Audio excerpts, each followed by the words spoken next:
Hello everyone, আসসালামু আলাইকুম। কেমন আছেন সবাই? আশা করি সবাই ভালো আছেন। তো গ্রামের বাড়িতে আসছিলাম, সকালে উইটা দেখি সকাল সকাল অনেক বৃষ্টি আইছে। তো বৃষ্টির পরে একটু বাইরে এলাম, বাইরে দেখি চাইরো সাইডের অবস্থা ভয়াবহ খারাপ, সব জায়গায় ভিজা।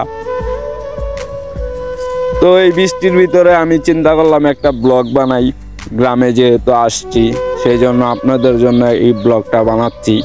অবশ্যই ব্লগটা দেখবেন।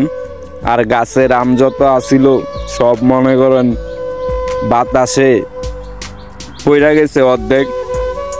তো মোটামুটি এখনের ভিউটা অনেক সুন্দর। এই যে আম গাছটা দেখতে পাচ্ছেন, এই আম গাছে অনেক আম ছিল, সব বাতাসে নিচে পড়ে গেছে। তো এটাই দেখার জন্য আইছিলাম।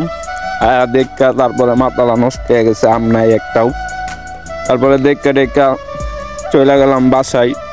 আর এটাই হচ্ছে আমাদের বাড়ির রাস্তা, বাড়ির পিছনের রাস্তা এটা। তো সবাই ভালো থাকবেন, সুস্থ থাকবেন, বেশি বেশি সাপোর্ট করবেন। ধন্যবাদ।